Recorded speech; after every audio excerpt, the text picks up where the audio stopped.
Disclaimer, मेरी आप सबसे गुजारिश है, ये वीडियो सिर्फ एंटरटेनमेंट के लिए है, तो लिहाजा इस वीडियो को अपने दिल के फेफड़ों पे मत लेना। ज्यादा तबीयत खराब हो तो किसी अच्छे डॉक्टर के पास जाकर अपना इलाज करवा लेना। मीरापुर गांव के लोग बहुत ही खुशी से रह रहे थे, पर एक दो दिनों से गांव में कुछ अजीब सा घटना घट रहा था। गांव के रास्तों पर कहीं कहीं खून गिरा हुआ दिखाई दे रहा था, जिससे सारे लोग बहुत चिंतित थे। देखो देखो, ये खून के छींटे, लगता है कोई जंगली जानवर रात को हमारे गांव में आ रहा है, पर अभी तक गांव से किसी पालतू जानवर की गायब होने की खबर नहीं मिली। यह मामला कुछ अजीब सा लग रहा है। सुनो भाइयों, अब हम रात में गांव में बारी बारी से पहरा देंगे। रात में करण और कार्तिक गांव की पहरेदारी कर रहे थे। वे दोनों गांव की चक्कर लगाते लगाते एक बहुत ही पुरानी इमली के पेड़ के पास पहुंचे। कार्तिक, क्या तूने देखी पेड़ पर कोई हलचल हो रही थी? किसी महिला का पैर दिखाई दिया। करण, मैंने तो नहीं देखा, पर ये देखो जमीन पर खून, ये कहाँ से आया? तभी पेड़ पर से एक चुड़ैल उतरी। उसके कपड़े खून से भरे हुए थे। करण और कार्तिक भागने की कोशिश करते हैं, पर चुड़ैल उन्हें पकड़कर मार देती है। सुबह में गांव के लोगों को उनकी मृत शरीर मिली। गांव वाले सहम जाते हैं। ऐसे ही प्रत्येक दिन किसी ना किसी की मौत होने लगी। गांव वाले अब दिन में भी घर से बाहर निकलना बंद कर दिए। गांव की हॉस्पिटल में गायू नाम की एक डॉक्टर रहती थी। डॉक्टर भी इस घटना से बहुत चिंतित थी।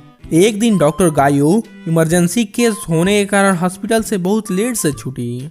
रात के 8 बज रहे थे। वह जा रही होती है, तभी उन्हें रोड पर खून दिखाई देता है। यह क्या खून?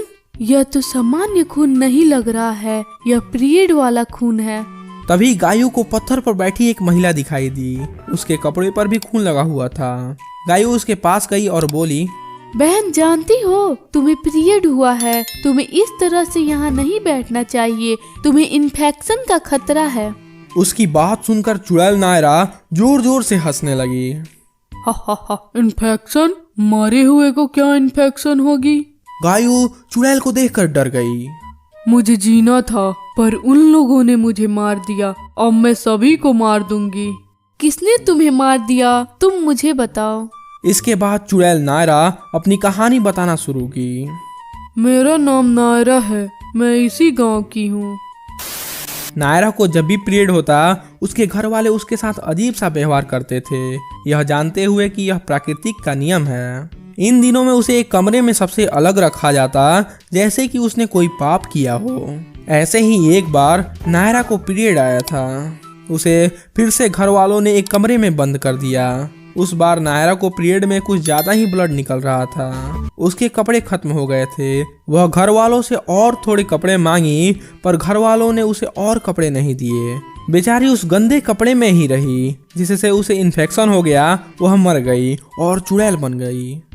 बताइए डॉक्टर दीदी, इसमें मेरी क्या गलती थी? मुझे तो जीना था, पर इन लोगों की व्यवहार के कारण मैं मर गई।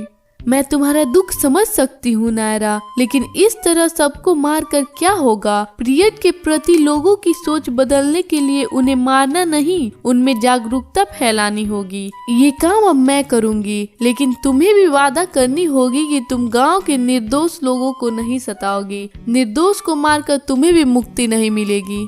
चुड़ैल नायरा को यह बात समझ में आ गई। वह निर्णय ली कि वह अब किसी को तंग नहीं करेगी और वहाँ से चली जाएगी। डॉक्टर गायू उस दिन के बाद से गांव के लोगों में पीरियड के प्रति जागरूकता फैलाने में जुड़ गई। उन्होंने बताया कि पीरियड कोई बीमारी नहीं, ना ही कोई पाप है, यह तो प्रकृति और ईश्वर का एक उपहार है। इसी प्रक्रिया के कारण ही तो एक औरत मातृत्व को प्राप्त करती है, माँ बनती है, सृष्टि का निर्माण करती है। दोस्तों, आप लोग प्रकृति के नियमों का सम्मान करिए, महिलाओं का सम्मान करिए। तो आपको कैसी लगी यह कहानी? अगर कहानी पसंद आया हो तो वीडियो को जरूर लाइक कीजिए और ऐसे ही मज़ेदार कहानियाँ देखने के लिए चैनल को सब्सक्राइब कीजिए।